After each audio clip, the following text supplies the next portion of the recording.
Hello everyone, Buzz here from Buzzin Around the World, and I'd like to welcome you to my 9-day adventure through Switzerland, a country where breathtaking alpine views meet rich history and vibrant cities. From the heights of Jungfraujoch to the charming streets of Lucerne and the international flair of Geneva, this trip was packed with unforgettable moments. What made this journey even smoother was the Swiss Rail Pass, a must-have for anyone looking to explore multiple cities and regions. It offered unlimited travel on trains, buses, and even boats, making it easier to get around without having to worry about buying tickets. Join me as I take you through my 9-day itinerary packed with tips, scenic highlights, and travel stories to inspire your own Swiss adventure. Let's get started.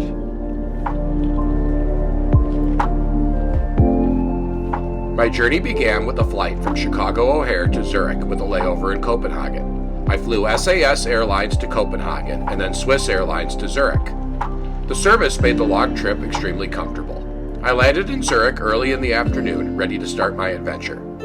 Instead of jumping right into sightseeing, I took it easy. I checked into a hotel near the airport to rest and recharge.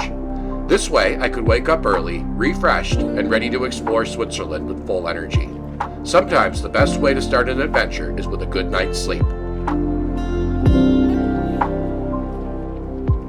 Day 2 kicked off with my first Swiss train adventure. After activating my first-class rail pass, I boarded a first-class train from Zurich Airport to Interlaken Ost. The Swiss rail pass made everything seamless, and I loved having the extra comfort of first class.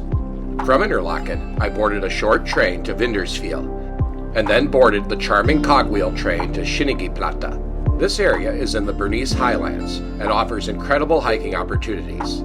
I tackled the Dube Trail, a 1.2-mile loop that's perfect for novice hikers like me. The views of Lake Thun, Lake Brienz, and the surrounding Alps were absolutely stunning. It was a fantastic way to ease into Switzerland's natural beauty and get a taste of the incredible landscapes ahead.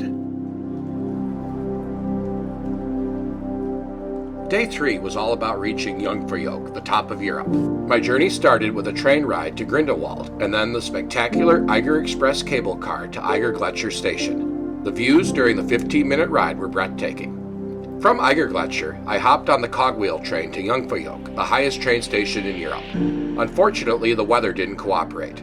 When I arrived, the famous views were hidden by thick clouds and fog. It was disappointing, but I made the most of it by exploring the Ice Palace with its incredible ice sculptures and tunnels. Sometimes travel doesn't go as planned, but the journey itself and the experience of being in such an iconic location made it worth it.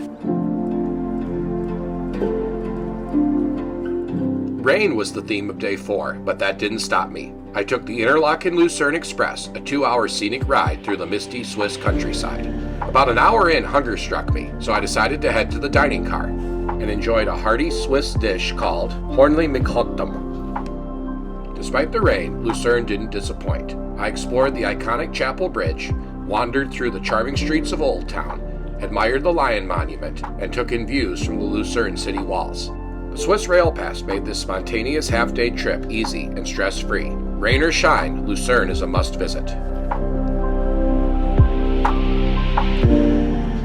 Day 5 was jam-packed. I started with a trip to Kulm, Interlaken's local mountain. The views of the nearby lakes and the Alps were breathtaking. Next, I took the train to Bern for a quick layover. I explored Old Town Bern, saw the famous Siebglocke clock tower, and admired the historic Federal Palace. Swiss train stations made this stop easy with luggage storage, so I could roam freely. After a few hours, I continued to Geneva. The first-class train ride gave me time to relax, upload my photos, and reflect on a day filled with beautiful sights and rich history. Day 6 was all about exploring Geneva. I decided to go with a self-guided walking tour. I visited the Brunswick Monument, strolled along Lake Geneva, and admired the Jet d'Eau fountain. In Old Town, I explored the historic St. Pierre Cathedral and the Reformation Wall. I ended the day visiting the United Nations headquarters and the International Red Cross/Red Crescent. Geneva's unique blend of French culture and international significance make it a must-visit.